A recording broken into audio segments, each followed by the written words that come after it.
बिस्मिल्लाहिर्रहमानिर्रहीम। क़ाल रब्बि इश्रह ली सदरी वयस्सिर ली अमरी वहलुल उक़दतम मिन लिसानी यफ़क़हू क़ौली रब्बि ज़िदनी इल्मा रब्बि यस्सिर वला तुअस्सिर वतम्मिम बिल खैर आमीन या रब्बल आलमीन। बेटा हमने आज फिजिक्स सेकंड ईयर का चैप्टर नंबर 1 स्टार्ट करना है, ग्रेविटेशन। और जो आर्टिकल हम आज डिस्कस करेंगे उसका नाम है जी हमें आज डिस्कस करना है बेटा लॉ ऑफ ग्रेविटेशन। अच्छा जी, ग्रेविटेशन के मुतालिक जो यूनिवर्सल लॉ है आपने वो पढ़ना है। आप सबने पढ़ा हुआ है, डेफिनेटली मैट्रिक के अंदर आपने इसको देखा होगा। लॉ ऑफ ग्रेविटेशन जो है सर आइजैक न्यूटन ने इस लॉ को प्रपोज किया था। अब ग्रेविटेशन का वर्ड है, ऑब्वियसली कहीं ना कहीं ग्रेविटी इन्वॉल्व होगी। ग्रेविटी के बारे में हम सब के जहन में कुछ रॉ सा कंसेप्ट हमेशा से रहा है। ग्रेविटी कुछ अट्रैक्टिव फोर्स है, ठीक है। कोई भी चीज आप जमीन पर ड्रॉप करते हैं तो वो जमीन की तरफ खींचे चली जाती है। ये जो खींचने की, जमीन की अपनी तरफ खींचने की जो पावर है, इसको ग्रेविटी कहते हैं। अब लॉ ऑफ ग्रेविटेशन है, इसका मतलब कहीं ना कहीं ये पावर जो आपके पास खींचने की पावर है वो इन्वॉल्व होती है। अब हमारे नजदीक हम नॉर्मली समझते हैं ग्रेविटी की है कि आपने कोई भी चीज फेंकी हो जमीन की तरफ गिरेगी तो ग्रेविटी है। न्यूटन सर ने इसको डिफरेंट वे में एक्सप्लेन किया था। उन्होंने कैसे एक्सप्लेन किया? उन्होंने ये कहा कि कंसीडर करें आपके पास कोई भी अर्थ के ऊपर एक मटेरियल ऑब्जेक्ट है, लेट्स सपोज, और उस ऑब्जेक्ट का जो मैस है, लेट्स सपोज हम कह लेते हैं वो मैस है m1, ठीक है। कोई भी मटेरियल ऑब्जेक्ट है जो m1 मैस रखता है। उन्होंने कहा लेट्स सपोज एक और ऑब्जेक्ट है आपके पास यूनिवर्स के अंदर और उसका मैस जो है हमने कंसीडर किया, let's suppose that is m2। तो एक मैस है जी m1 है और दूसरा मैस है वो क्या है, m2 है। इन दोनों मैसेस के दरमियान नहीं, मैसेस के सेंटर्स के दरमियान, लेट्स सपोज ये इसका सेंटर है और ये इसका सेंटर है बेटा, इनके दरमियान जो डिस्टेंस है हम वो कह लेते हैं, वो डिस्टेंस क्या है जी, r है। दो मैसेज है, कोई भी मटेरियल ऑब्जेक्ट्स है, उनके दरमियान जो मैस m1 है, एक का मैस m2 है, कुछ भी हो सकता है, और जो उनके सेंटर्स के दरमियान डिस्टेंस दैट इज r। अब न्यूटन ने ये कहा कि ये वाला जो मैस m1 है ये क्या करेगा, ये अट्रैक्ट होगा बेटा इस मैस m2 की जानिब, लाइक दिस, ऐसे। और जो मैस m2 है बेटा ये अट्रैक्ट होगा इस मैस m1 की जानिब, यानी कि m1 पर भी एक फोर्स लगेगी, m2 पर भी क्या लगेगी, एक फोर्स लगेगी, एक अट्रैक्टिव फोर्स लगेगी। हमने m1 और m2 को यूज करके सिंपल एक्सप्लेन कर दिया कि दोनों के दरमियान एक अट्रैक्टिव फोर्स है। अब लॉ ऑफ ग्रेविटेशन क्या कहता है? लॉ ऑफ ग्रेविटेशन ये कहता है कि इन दोनों के दरमियान, जैसे ये मटेरियल ऑब्जेक्ट्स हैं, इनके दरमियान जो अट्रैक्टिव फोर्स होगी, कोई भी दो ऑब्जेक्ट्स होंगे उनके दरमियान फोर्स कैलकुलेट कर रहे हैं तो बेटा वो फोर्स जो है वो डायरेक्टली डिपेंड करेगी product of masses of the objects. जिन दो ऑब्जेक्ट्स के दरमियान आप फोर्स देख रहे हो उनको आपने क्या करना है, आपस में मल्टीप्लाई करना है।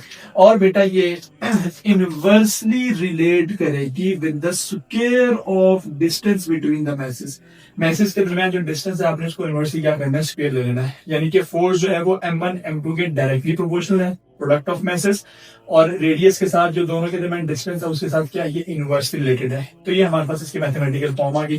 बेटा अगर आप इस प्रोपोर्शनलिटी के साइन को खत्म करेंगे तो कोई ना कोई क्वेश्चन आना पड़ेगा। तो हमारे पास ये इक्वेशन कैसे बन जाएगी, f will be equals to, बेटा यहाँ पर हमने कांस्टेंट लाया g, यहाँ पर क्या देगा m1, यहाँ पर क्या देगा m2, और होल डिवाइड में क्या देगा बेटा r का स्क्वायर हो जाएगा।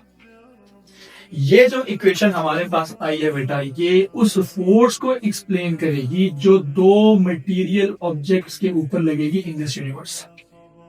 यही हमारे पास क्या है, लॉ ऑफ ग्रेविटेशन है। अब अगर आप इसकी स्टेटमेंट ड्रॉ करते हैं तो हम इसकी स्टेटमेंट सिंपल कैसे लिखेंगे, the force between two material objects is directly proportional to the product of masses and inversely proportional to square of distance between them.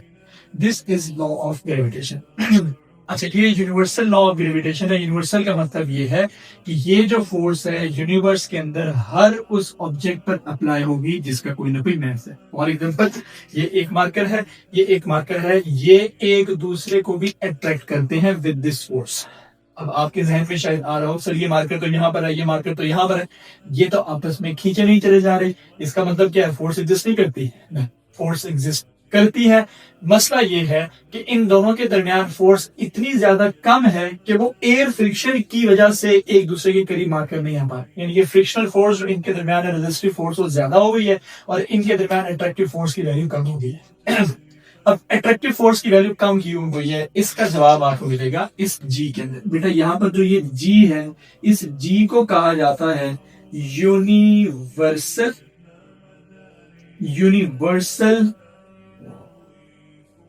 Gravitational constant. अच्छा बेटा, यूनिवर्सल का मतलब ये है कि ये हर जगह पे अप्लाई होगा। जो इसकी न्यूमेरिकल वैल्यू है बेटा, जी की वैल्यू आपके पास होती है 6.67 into 10 exponent 11 newton metre square पर kilogram square.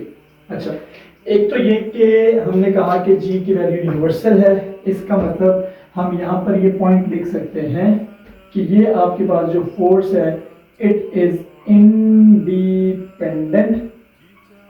Independent of medium. Gravitational force जो है बेटा मीडियम के ऊपर डिपेंड नहीं करती। आप कहीं पर भी जाकर इस फोर्स को कैलकुलेट करेंगे तो इसकी वैल्यू यही रहेगी। अच्छा, अगर आपने गौर किया हो तो बेटा जी की वैल्यू के अंदर जो 10 पावर है दैट इज -11 बहुत ही छोटी वैल्यू है। क्योंकि वैल्यू बहुत छोटी है, -11 का मतलब वैल्यू 0 से 1 से बहुत ज्यादा छोटी है, तो आप जब इसको किसी भी फैक्टर के साथ मल्टीप्लाई करेंगे तो ओवरऑल वैल्यू माइनस में रहेगी। क्योंकि फोर्स माइनस में है तो वो कैलकुलेट ही नहीं की जा सकती, या आप यूं कह सकते हैं कि हम उसको सिंपल निग्लेक्ट कर देते हैं। जैसे अभी आपको इसका पॉइंट का मतलब शायद समझना आया। लेट्स सपोज हमने इन दो मार्कर्स के दरमियान फाइंड करनी है ग्रेविटेशनल फोर्स कितनी है, एग्जिस्ट तो करती है। अब इस मार्कर का वेट लेट्स सपोज 20 ग्राम है, इस मार्कर का वेट भी 20 ग्राम है। अगर आपने फोर्स को फाइंड करना है तो आप फोर्स को कैसे फाइंड करोगे, F will be equals to 6.67 into 10 exponent -11। बेटा F1 की वैल्यू 10 है या 10 ग्राम है या 20 ग्राम भी कर ले, इसकी वैल्यू भी 10 ग्राम है, whole divided by let's suppose इनके दरमियान जो रेडियस था हम मान लेते हैं दैट इज आल्सो वो मान लें वो भी 10 मीटर। तो अब अगर इसको सॉल्व करें 10 से कट गया ये 10 की पावर 11, यहाँ पर क्या हो जाएगा आपके पास फोर्स की वैल्यू 6.67 इंटू 10 एक्सपोनेंट -10 आ जाएगी। अब मुझे बताएं जो इतनी स्मॉल फोर्स की वैल्यू है उसको कैलकुलेट करना, फाइंड करना पॉसिबल तो है, हमने फाइंड तो कर लिया, लेकिन ये ऑपरेशनल नहीं होगी। ऑपरेशनल इसलिए नहीं क्योंकि फोर्स इतनी कम है, इनके दरमियान जो फ्रिक्शन होगी वही उसको ओवरकम नहीं कर पाएगी, इसलिए हमें आम जिंदगी के अंदर ये फोर्स है वो फील नहीं हो रही होती। अच्छा लेकिन जो हैवी ऑब्जेक्ट्स होते हैं उनके ऊपर ये फोर्स हमें प्रॉपर फील हो रही होती है। जैसे फॉर एग्जांपल इसीलिए हम कहते हैं जो ग्रेविटेशनल फोर्स है बेटा, एक तो हमने कहा कि ये मीडियम पे डिपेंड नहीं करती, दूसरा पॉइंट आप यहाँ पर लिख सकते हैं कि it is significant for heavier objects. बेटा ये फोर्स कहां पर सिग्निफिकेंट होगी, हैवियर ऑब्जेक्ट्स पर सिग्निफिकेंट होगी। हैवियर ऑब्जेक्ट का मतलब है जिसका मास बहुत ज्यादा बड़ा हो। जैसे लेट्स सपोज आपके पास सन है और दूसरी तरफ अर्थ है, आप इनके दरमियान ग्रेविटेशनल फोर्स को फाइंड करते हैं। अब अर्थ की जो मास है वो 10 की पावर 24 की उसके अंदर है वैल्यू के अंदर, सन का मास इससे भी ज्यादा है। तो जब ये फैक्टर 10 पावर 24 से मल्टीप्लाई होगा तो फिर वैल्यू बहुत ज्यादा पॉजिटिव चली जाएगी। जब वैल्यू पॉजिटिव भी होगी तो आप उसको इजीली फील कर सकते हैं। इसलिए हम कहते हैं जो ग्रेविटेशनल फोर्स है ये होती तो हर दो ऑब्जेक्ट्स के दरमियान है, लेकिन सिग्निफिकेंट या आप इसको कहां पर फील कर सकते हैं वो तभी करेंगे जब आपके पास जो ऑब्जेक्ट्स हैं वो बहुत क्या होंगे, हेवनली ऑब्जेक्ट्स होंगे। अच्छा, इसके अलावा बेटा आप ग्रेविटेशनल फोर्स के अंदर एक और पॉइंट देख सकते हैं कि it is applicable on point message. Gravitational force की वैल्यू बेटा कहां पर एप्लीकेबल होती है, पॉइंट मैसेज पर एप्लीकेबल। अच्छा, पॉइंट मैस किसे कहते हैं, पॉइंट मैस एक ऐसा मैस है जिसका सारा का सारा मैस किसी एक सेंट्रल पॉइंट के ऊपर कंसंट्रेट किया हो, ठीक है, बहुत छोटा मैस। अच्छा, अब आपके जहन में शायद आ रहा होगा सर अभी आप कह रहे थे कि हैवियर ऑब्जेक्ट पर सिग्निफिकेंट है और अभी आप कह रहे हैं कि पॉइंट मैस पर एप्लीकेबल होती है। तो सन और अर्थ की एग्जांपल ले लें, अर्थ और मून की एग्जांपल ले लें, तो उनमें भी जो ग्रेविटेशनल फोर्स है लेकिन they are not point masses. Earth का मैस बहुत बड़ा है, बहुत ज्यादा है, मून का साइज मैस बहुत ज्यादा है, तो वो पॉइंट मैसेज तो ना हुए। बेसिकली ऐसे होता है कि अगर दो बहुत हेवनली ऑब्जेक्ट्स हैं, जैसे अर्थ बहुत बड़े साइज का है, मैस बहुत बड़ा है, या सन बहुत बड़े साइज का है, उनके दरमियान अगर रेडियस आप ज्यादा कर देंगे, ठीक है, तो वो अगर बहुत ज्यादा थाउजेंड्स ऑफ या लैक्स के किलोमीटर्स के डिस्टेंस पर अगर आ जाएंगे तो फिर ऐसा होगा कि इतने लॉन्ग डिस्टेंस पर वो एक दूसरे के लिए पॉइंट में ऐसे बिहेव करेंगे, ठीक है। तो एक तरीका जो है कि डिस्टेंस कम रखें और मैस कम कर दें तो वो पॉइंट में है। दूसरा तरीका ये अगर मैस बहुत ज्यादा है तो फिर उनको बहुत ज्यादा दूर ले जाए।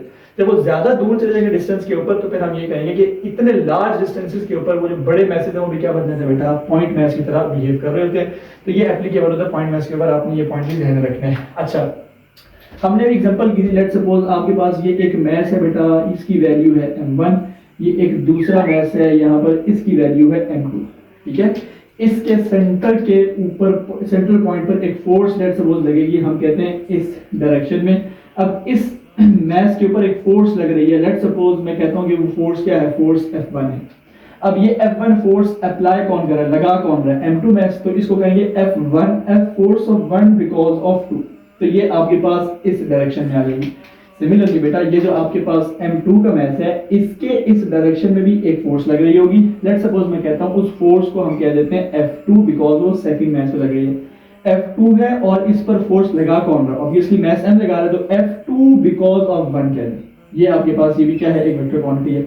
अच्छा, अब अगर आप थोड़ा सा गौर करें तो एक फोर्स है आपके पास इस डायरेक्शन में, एक फोर्स है आपके पास इस डायरेक्शन में। दोनों फोर्सेस के मैग्नीट्यूड सेम है लेकिन डायरेक्शन क्या है, एंटी पैरेलल। तो मैं कह सकता हूं कि जो आपके पास F1 बिकॉज ऑफ 2 है is equals to minus F2 because of 1।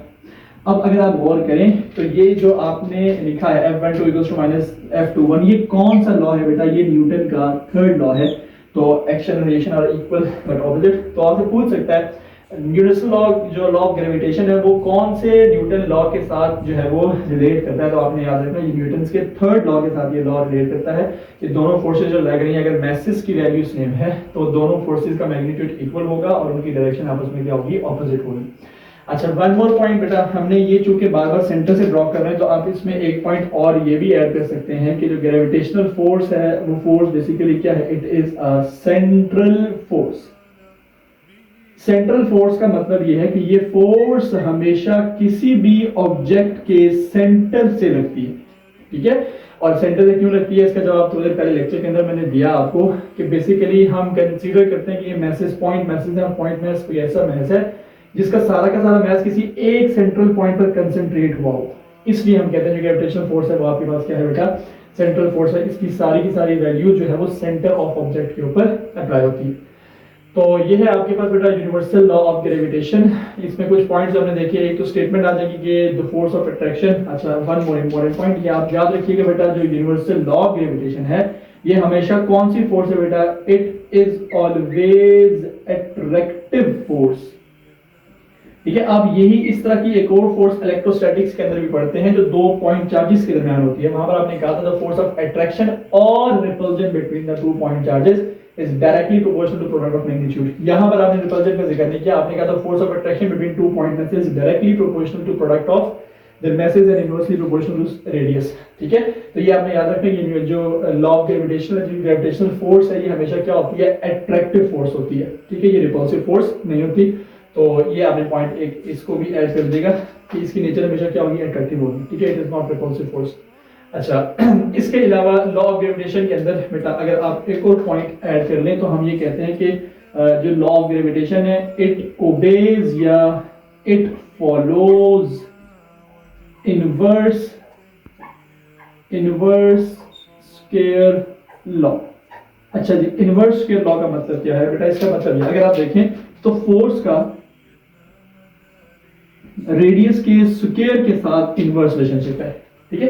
अच्छा, अगर मैं आपसे कहूं कि हमने ना जो लेट्स सपोज रेडियस है उसको क्या कर दिया, 2r कर दिया, यानी कि रेडियस को डबल कर दिया, तो बताएं फोर्स के ऊपर क्या फर्क पड़ेगा बेटा। अगर रेडियस को डबल कर दूंगा तो देखें रेडियस डिनोमिनेटर में भी है और साथ स्क्वायर के साथ भी है। इसका मतलब डिनोमिनेटर का मतलब यह है कि रेडियस बढ़ाने से फोर्स ने कम होना है, इनवर्स रिलेशनशिप है, ठीक है। और इनवर्स के साथ स्क्वायर भी है, इसका मतलब जितना रेडियस को इंक्रीज करूंगा फोर्स उतनी कम होगी और 2 टाइम्स कम होगी। जैसे हमने रेडियस को 2r किया ना, तो अगर मैं यहाँ पर r प्राइम की वैल्यू पुट करता हूँ लेट्स सपोज, तो मुझे पता है ग्रेविटेशनल फोर्स किसके इक्वल है, F is equals to G m1 m2 divided by r का स्क्वायर।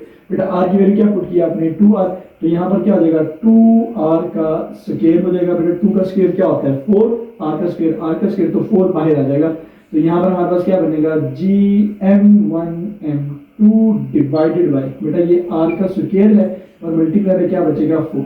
अगर आप गौर करें तो बेटा यहाँ पर ये gm1m2r का स्क्वायर ये किसके इक्वल है बेटा, ये इक्वल था ग्रेविटेशनल फोर्स के। अगर आप देखें तो ये लिखा है ग्रेविटेशनल फोर्स के इक्वल है। तो इसकी जगह मैं f पुट कर सकता हूं, तो मेरे पास f प्राइम ये जो नई फोर्स है वो किसके इक्वल आ जाएगी, इस सारे की वैल्यू की जगह f पुट कर दे, डिवाइड बाय नीचे क्या बचा खाली r बचा। इसका मतलब जो फोर्स है बेटा रेडियस को डबल करने से फोर्स जो है वो 4 टाइम क्या हो जाएगी, कम हो जाएगी। तो इसको कहते हैं इनवर्स स्क्वायर लॉ। तो ये आपने याद रखना है ग्रेविटेशनल फोर्स जो है वो इनवर्स स्क्वायर लॉ को होल्ड करता है। आपको न्यूमेरिकल प्रॉब्लम्स के लिए सिंपल कोई भी दो मैसेज दे देगा, m1 की वैल्यू ये है, m2 की वैल्यू ये है, और उनके दरमियान रेडियस प्रोवाइड कर देगा कि रेडियस इतना है। तो बताएं कि ग्रेविटेशनल फोर्स जो है वो कितनी है, तो आपने सिंपल वैल्यूज पुट करनी है यहाँ पर, तो आपका आंसर आ जाएगा ग्रेविटेशनल कांस्टेंट g जो है इसकी वैल्यू आपने जुबानी याद रखनी है और इसके यूनिट्स आपने याद रखने हैं। अगर यूनिट्स की बात की जाए तो यूनिट्स हमने यहाँ पर डिराइव कर भी लिया, न्यूटन मीटर स्क्वायर पर किलोग्राम स्क्वायर, तो ये आपने इसको देख लेना है। तो आज के लिए इतना ही है। इंशाल्लाह नेक्स्ट लेक्चर को आप नेक्स्ट टॉपिक को अपने अगले लेक्चर के अंदर कवर करेंगे। अपना ढेर सारा ख्याल रखें, दुआ में याद रखें। अल्लाह ताला हम सब का हामी नासिर हो, वमा अलैना इल्लल बलागुल मुबीन। अल्लाह हाफिज़।